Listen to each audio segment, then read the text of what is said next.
Buy 4 tires and get up to $250 in savings after rebate at Bell Tire's 4th of July sale. Or get even more in Bell Tire gift cards, June 20th through July 2nd. Plus, get tires as low as $49 after rebate. Get up to $250 in savings. Or get even more in gift cards, June 20th through July 2nd. Get up to $250 in savings. Choose the lowest tire price, period, at Bell Tire. 100 years of getting folks safely back on the road, fast and affordably. See store or belltire.com for details. Restrictions apply. Searching for just the right job? Whether you're looking for full-time, part-time, or seasonal work, you can get started today. Amazon Jobs offer the whole package with great pay and flexible shifts that allow you to choose when and how much you work. Find a warehouse close to home and discover the role that works for you. To get your application started for an hourly job, go to amazon.com/apply. That's amazon.com/apply. Amazon is proud to be an equal opportunity employer. Impact of Influence, the tragic story of a powerful South Carolina family and the mysterious deaths that they are linked to. Hello, friend. So grateful and happy that you've decided to join us for the episode. I am Matt Harris. Seton Tucker's here as well. And you can reach out to us via Facebook and even Matt Harris podcast at gmail.com. So anniversary time, huh? Sort of. Yes. Yesterday, June 22nd, was the year anniversary of the release of our first podcast. And yes, it's just crazy. Kind of surreal. Like, I'm shocked that we don't have more answers and that we are still doing this after a year. I am very surprised. And for those who weren't in the know, we'll recap how this whole thing came to play. You were out. Well, first of all, you had been following the Mallory Beach boating accident. Yeah, I started following that when I saw Facebook pleas that she would hopefully be found safely.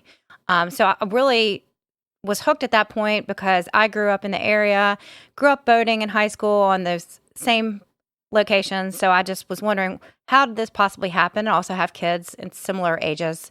So I started following it at that point, and then unfortunately she was not found safely. So I still kind of was just very curious about this story, and I just read everything I could, read all the local news, followed Facebook groups and Reddit pages, and really got into it. And it was funny because I was at a USC game, and the people in front of me were from Beaufort. And I said, do you know this story? And they were like, oh, of course. Yeah, we know the story. We know the families.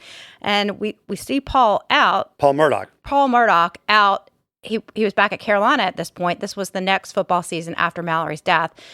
And we just kind of chatted. And she said, I see him out all the time. And it just was uncomfortable for some reason to me. Sure, yeah. And then I actually saw the family at a USC game.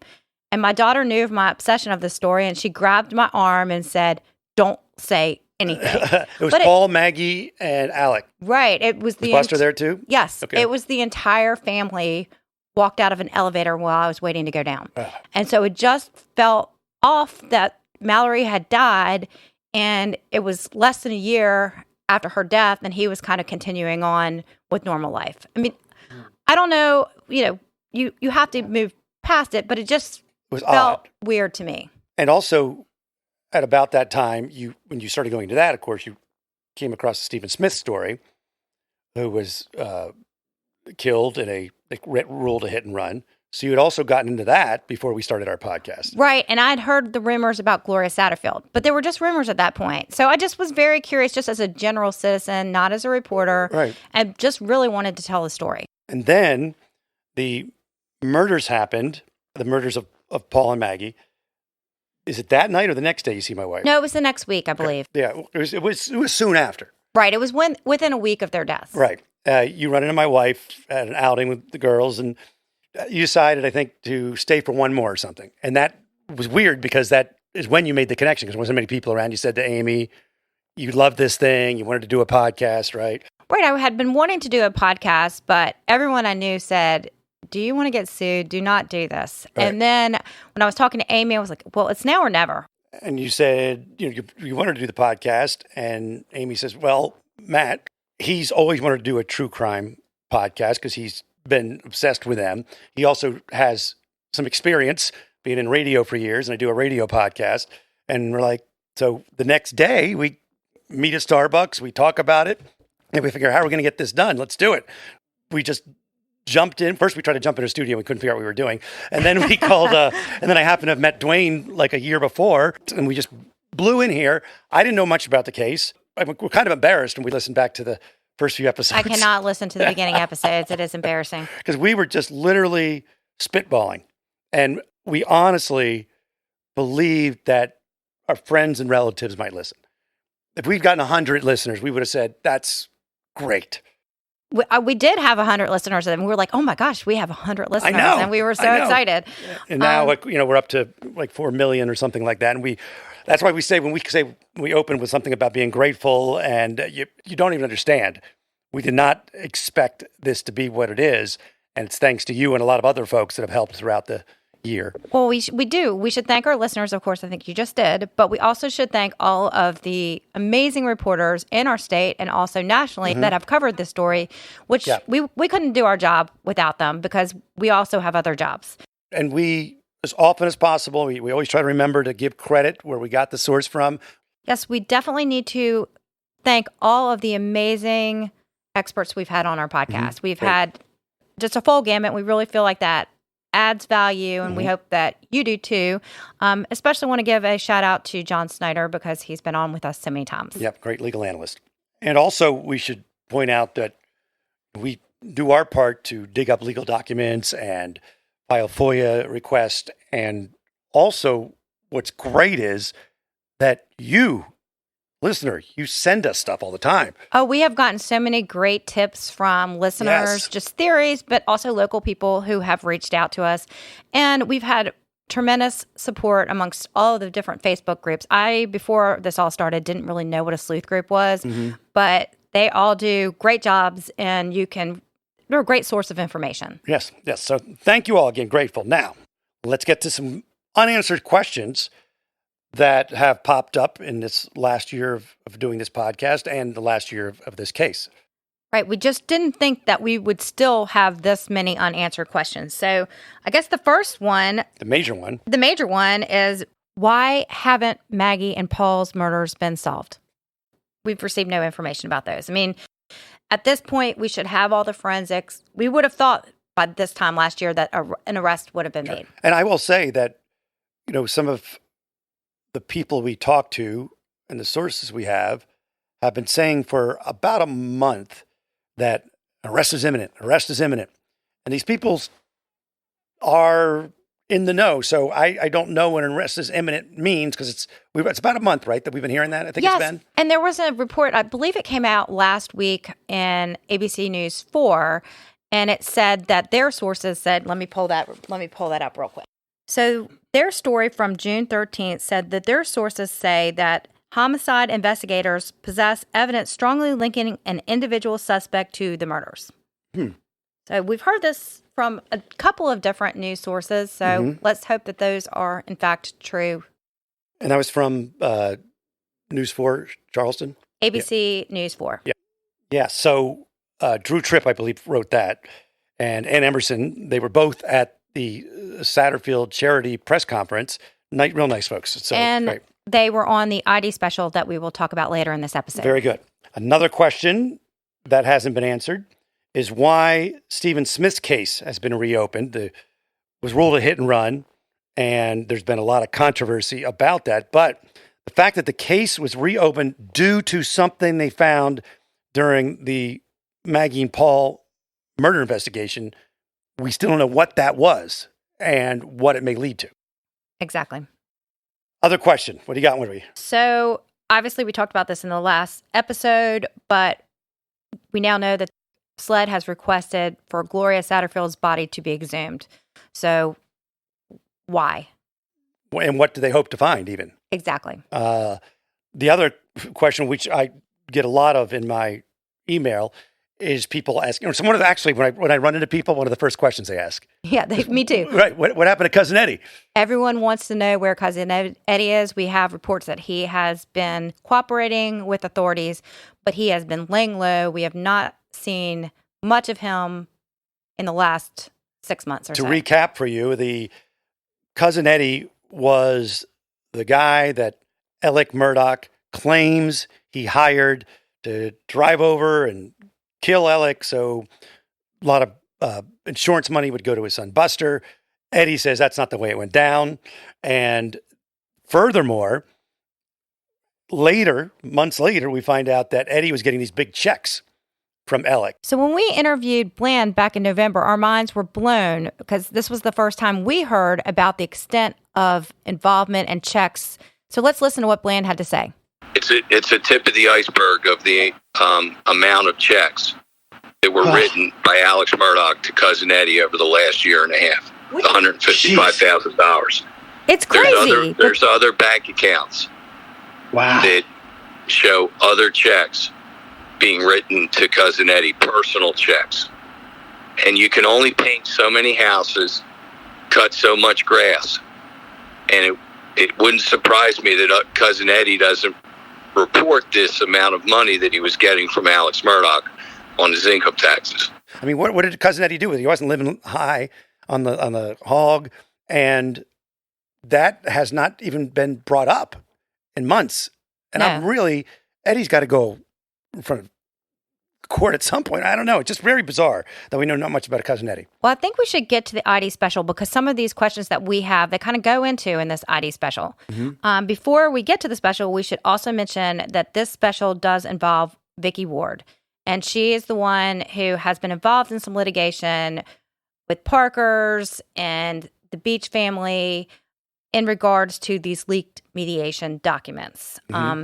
Tinsley says he did not give them to her.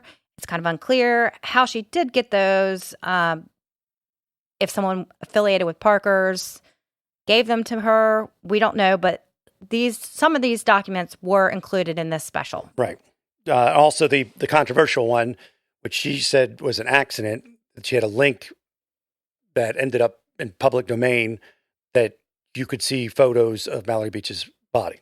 Now, I actually missed it. I So think did I. there was a photo of Mallory Beach. I was watching the special with my husband, and I looked down for a moment, and I guess there was a picture of her. It was blurred out. So I don't think it was that salacious, but I have not lost a child, so Right. I don't know what it would be like to have your family member, your dead child, on national TV. No, right. But I was surprised that I kind of felt like it was going to be a very graphic type photo or something. And it wasn't. It's not. And that I am not blaming the Beach family. Don't get me wrong at all. I could see why they'd not want to be up there. I've seen this kind of thing on other true crime specials. Right. But again, I am not a family member. I would be horrified if this was my child and Yes. that was We are not- out in the public domain. Not passing judgment on their feelings toward it. So this special didn't really hold back. They talked to individuals who had stories about, say, Paul, for instance, or Buster, without a lot of corroborating type evidence. Like, let's just talk to this person and they say what they say. It was kind of interesting to me. And of course, the whole thing about Paul Murdaugh, the theme when they talked to the Hampton residents, it jumped out at both of us right away, is about Paul killing animals. Yeah, that was shocking. I mean, one person said frogs and lizards, and another person, I think, mentioned a squirrel. You know, obviously everyone knows the correlation between killers and killing animals at a young age, but frogs and lizards, I don't know. Squirrels, but I mean... But he's a hunter. He could have shot squirrels. I don't know. Well, my neighbor growing up actually shot squirrels and ate them. So, Yeah. And my husband's best friend, they used to make squirrel stew. We're not Kinda defending gross to Paul me. at all, and but definitely the implication was... But they said at 5. So that is a very young age Yes, to yes. be participating in this type of behavior. Yes, it is. It's very bizarre. And the whole theme around Paul Murdaugh was that he's in this special, that they without saying it, it's certainly implied that at least the two people they talked to think he's kind of like a psychopath or something. Let's take a break and give a big thank you to Incogni for helping us out, sponsoring the podcast. What they do is they solve one of the biggest problems we all face today. It's that our personal data is being shared and used without our permission. Yes, I've spent the week buried in emails trying to get off lists, and I think you should let Incogni do all the messy work for you automatically. Absolutely. You can protect your privacy by taking your personal data off the market. You actually can do that, but you don't want to go through those steps. You want Incogni to do it. They will request your personal data removal and deal with any objections that might come. And the first 100 people who use the code Murdaugh will get 20% off. Again, the code is Murdaugh, Murdaugh, at incogni.com/Murdaugh. Take control of your data. We'll take a break and talk about our newest sponsor. It is Gobble. They give you gourmet meal kits right to your doorstep. Last night I had the ribeye steak Diane. Sounds fancy, doesn't it? And I was able to make it, and I'm no genius chef, that is for sure. Yeah, so 15-minute meal kits delivered to your doorstep, that speaks to my heart.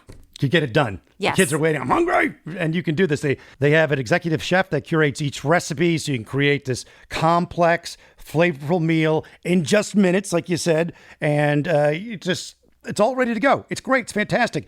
Meals start at $11.99 per serving. Members can choose between 2 or 4 person meal plans, as well as select between classic or lean or clean plans, depending on their meal preferences. Visit gobble.com/Murdaugh636 to get your first 6 Gobble meals for just $36. It's great. If you're like me and my family, a lot of stress just to figure out what's for dinner. Gobble takes that away because they give you that whole meal and you're ready to roll. Gobble.com/Murdaugh636 to get your first 6 Gobble meals for just $36. That's Gobble.com/Murdaugh636 to get your first 6 Gobble meals for just $36. So there was a lot of video that we had not seen in any other special. I thought it was very interesting to watch. One of the videos actually portrayed him in a good light when it was audio from when the police were there, Mallory's was missing, and they were trying to find her. He is inquiring about how good the team is. They're going to find her. He did seem to show genuine concern of whether that concern was just about her or for his own implications of his own future. I don't know. I mean, he also seemed very intoxicated during that call. And also, that is the first time we heard audio of Paul sounding, or even a report of him seeming to care at all. In fact, at one point, Paul's walking by the police car on the footage that we saw. And who's in the back again? Anthony is in the back, and he's, obviously very upset, yelling at him. And he says, Paul's laughing. Right. I'll wipe that smile off your face, something that he says. So this is the first time we've heard any report that Paul even mentioned how is Mallory or anything like that. Right. And Anthony does seem to be clearly indicating that Paul is the driver. Mm-hmm. And also in the special, they had some of the Snapchat photos and pictures of the boating parties, the drinking and stuff. And injuries of the boaters. They had pictures of the boaters, and they did look like they had some pretty significant injuries. Yes. All right. So what else did we find out from this ID special? One of the major things I noticed was they talked about the location of Maggie and Paul's body. And one thing they said was Paul's body was half in, half out of the kennels, and Maggie was found approximately 15 feet away. First time we've heard that. First time we've heard it. And also that brought in my mind, was Paul surprised? If he was half in, half out of the kennels, was he doing something with an animal? Why? And also, I questioned, does the half in, half out mean that the dogs got out? Yeah, were the dogs still in the kennels? Because we did not hear or see any reports of the police arriving and mentioning having to put up the dogs or take care of the dogs. We don't hear in Alex's call, he doesn't say, I'm going to put up the dogs or anything like that. So if he was half in, half out, maybe there's 2 sections. I don't know. It just seems like, where are the dogs now? Yeah. It's crazy. Okay. It just makes you wonder what was happening that he was halfway. Was he put there, or was he? That's true too. Was he doing something and he was surprised? Mm-hmm. I also want to talk about the Stephen Smith part of the special. So we hear from investigator Duncan, who goes on record and says that he believes Smith was murdered by blunt force trauma. And he also says that while he was conducting his investigation, he thought that he was being surveilled. Yeah, that was the weird one to me, that he thought that he was being followed. And he felt like he was getting pressure to like, what are you doing around here? Why are you investigating this kind of thing? Yeah. And you may have heard us talk about Presnell earlier, who was one of the investigators also, who said the same thing. So this is these two guys. Yeah, and we hear some audio from different witnesses. A lot of them are implicating Buster. One of them actually says that Buster Murdaugh stuck something out the window, and they talk about a possible relationship between Buster and Stephen. We've heard that rumor before. We'd had. But this is just like a person. Now, the question is, was it investigated and they didn't find anything, or was this person not credible who was telling this story to the cop? We don't know. Right. With that, why it wasn't followed up on, or if it was, we don't know. We also hear from Linda, who was Gloria Satterfield's best friend. She gives some information about working conditions of Gloria, that she was never paid for a vacation, that she would go to work sick because she wouldn't be paid if she wasn't there. We also hear that Maggie went to the hospital to visit Gloria only once or a couple times. Once, and no one else from the family. We'd also heard that in the past. Which is weird. Yeah, we've heard that before, but it was confirmed. So an interesting thing is the connection between Linda, Gloria's best friend, and the Stephen Smith case. So Linda is the mother of a man named Nick Ginn. His name comes up during the investigation of Stephen Smith. He is a career law enforcement officer, currently a member of the Varnville Town Council. So Ginn was interviewed by Officer Duncan during the Smith investigation. I guess Ginn was an officer. He received a tip from a man named Daryl Williams. Daryl Williams was the stepfather of a man named Patrick Wilson, who had previously had some trouble with the law. So Williams tells Officer Ginn that his stepson may know who killed Stephen Smith. Patrick Wilson and another man named Sean Connolly were out together. They had been drinking, and Sean Connolly the next morning thinks that maybe he hit something. So he goes back to the scene, and there's lots of police, and they realize that someone has been found dead. Sean Connolly's grandfather owns a farm on Sandy Run Road. Which is where Stephen's body was found. Which was where Stephen's body was found. And now you found all these connections and telling you how small of a town this is. Because follow the bouncing ball here now, people. Because it's a little tricky here. So Linda's on the special, best friend of Gloria Satterfield. Her son's Nick Ginn. Nick Ginn is now inserted into the Stephen Smith case because he is the one who takes the report from Daryl Williams.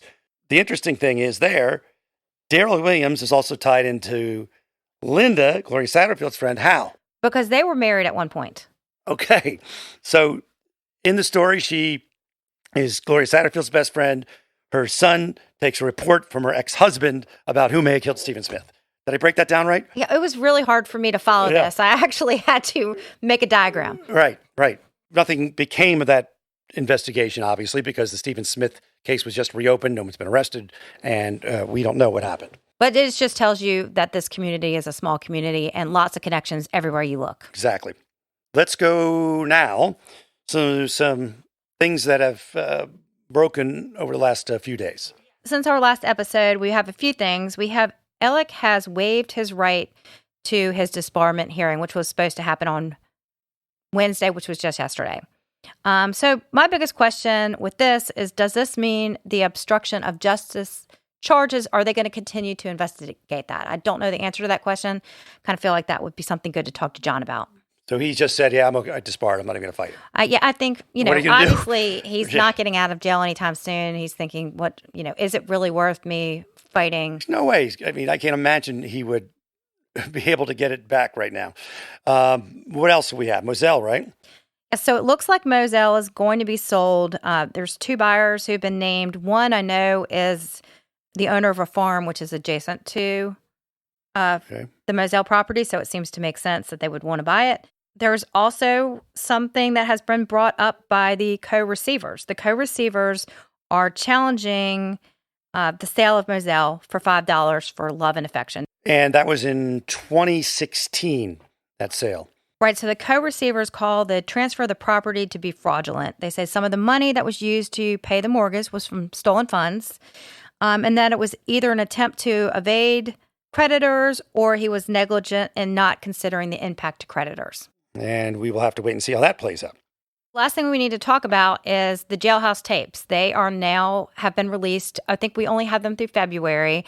You can find out a lot of information about these tapes if you want to from the state paper, also Fitz News. You can go to both of those sources and listen to the tapes if you want to. A few things that kind of jumped out on my mind about this. I know when the federal court ruled that it didn't file under Title III, they kind of left the door open that it could go back to state court. Mm-hmm. But Harpootlian and Griffin did not file anything with state court. So you're wondering, did they not feel like they could win this? Did they not feel there was anything too damaging in the tapes that they were fine with them being released? Mm-hmm. Does Alec not have enough money to pay his attorney's fees, which I think is definitely true. And maybe they feel that there's going to be a lot of litigation. So why worry about this little battle? Right. Let's pick and choose which ones. So, or is there like some sort of strategic reason why they would want those tapes to be out there? Yep. Also, kind of a question in my mind is, with these tapes being out there, what does that mean for the rest of us? Like, if my neighbor goes to jail and for some reason, and I want to like be nosy neighbor and like hear what he has to say about this, like, can we all get anybody's tapes now that we just? I would assume we're curious about. Because when you file a FOIA request, and I filed a few of them, they don't ask you, are you a media or are you whatever? They just say, all right, Matt Harris, here, give me $180 or whatever, and I'll send you the tapes, whatever the price was. So you don't have to be media to get information. Right. So you can do that. Exactly. I don't know. Do we know anybody who's been arrested lately? I don't know. I might have to go see what happens. But again, I mean, there could be some really valuable. I did read the state paper and the Fitz News articles on them, and it seems like a lot of different things, family conversations, what he's buying in the commissary. I think he put some flowers on family members' graves, that sort of thing. It was really interesting to kind of hear about what the conditions were like in the jail. They seemed pretty scary. The jail went on lockdown frequently. Imagine that. Jail was a little rougher than Alec thought it might be. No, and I mean, I think he's probably would definitely rather be in this nice federal jail if he can. Right. He's facing, 700 years or something like that right now. So maybe a little time in there, he's going to be like, all right, I'll just plead down and get me to some country club jail somewhere. Well, there are no federal charges currently, but if they do, I think he would probably jump at that chance. So let's read some reviews and some comments and some emails we received from UVA. Love the podcast. Love this podcast. Seaton and Matt have a great back and forth. I love the conversational style. We have KD says, great coverage of a crazy case. Really enjoy it. Very unbiased coverage and respectful discussions. I think that's why the locals choose this podcast. Oh, thank you. And so happy that you take the high road, it says. There's another one from L Love Cool Jane. I like the podcast a lot. Seaton has a normal sounding voice with good pacing. But with this recording, Matt's voice often sounds oddly sped up. He's clipping off his words. It's very hard to listen to. I suggest a vocal coach. All right, thanks. I'll try. Oh, no. That's all right. I could take it. Been in this business a long time. All right, so also we got Wanda. This podcast is my go-to every week. Seaton and Matt do a great job of presenting information in an unbiased way. Bringing in experts on related topics is one of my favorite parts of the show. Goodness, John Snyder is so helpful at clarifying legal issues. We agree. I used to wonder what podcast would replace this one for me when the saga ends, but I think it might not ever end. That's very cool. Thank you, Wanda. And thank each and every one of you. Always grateful, always happy, and we've done it now for a little over a year and going strong. Seaton, any final lovely words? No, just thank you. Reach out to us on our Facebook page, which is Murdaugh Podcast, or on our website, which is murdaughpodcast.com. Talk soon. Progressive is America's #1 motorcycle insurer, so we understand motorcycles. No, really, we have a bike translator.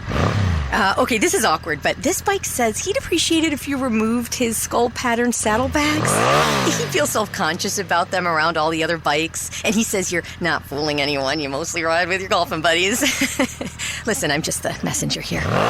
Oh, no, I don't want to say that. I think you made yourself clear. Quote with Progressive and see if you could save with America's #1 motorcycle insurer. Progressive Casualty Insurance Company and Affiliates. Buy 4 tires and get up to $250 in savings after rebate at Bell Tire's 4th of July sale. Or get even more in Bell Tire gift cards, June 20th through July 2nd. Plus, get tires as low as $49 after rebate. Get up to $250 in savings. Or get even more in gift cards, June 20th through July 2nd. Get up to $250 in savings. Choose the lowest tire price, period, at Bell Tire. 100 years of getting folks safely back on the road, fast and affordably. See store or belltire.com for details. Restrictions apply.